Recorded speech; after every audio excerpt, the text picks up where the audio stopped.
We're following as New York's healthcare worker shortage only persists. Physician assistants are calling for a new change as part of the governor's budget plan that would allow them to work independently. Ron Spitzer spent the day with a PA and shares more on their concerns.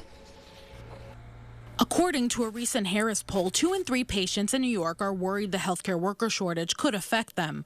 90% of patients surveyed think PAs are part of the solution to these shortages. What this would allow is for people to receive care in a more timely manner, especially for those who don't receive any care at all. That's Taylor Indivero, a PA with Rochester Regional Health. Hello. Hi. I joined him for a day at work this week to see how an appointment with a PA is different from an appointment with a physician. And it doesn't seem different at all. Nothing in your shoulder blade, right? This side sometimes. This side? You talk about what brought you in, you get an exam, and then you talk about next steps like you would during any visit with a doctor. And although this would allow PAs to work autonomously, Indivero says the proposed change wouldn't broaden the scope of a PA's job.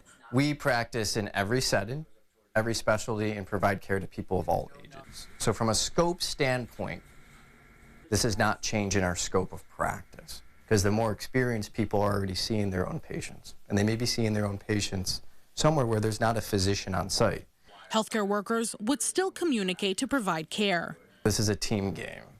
This isn't us trying to take over healthcare. I don't know many PAs that want to be physicians. They became PAs for a certain reason. No one's going to want to be a surgeon, okay? They want to see patients and take care of them. That's what really this is about. During the pandemic, there were executive orders allowing PAs to practice autonomously and to the fullest extent of their training. That ended last summer. The budget is due April 1st. Reporting in Rochester, Ron Spitzer, News 8.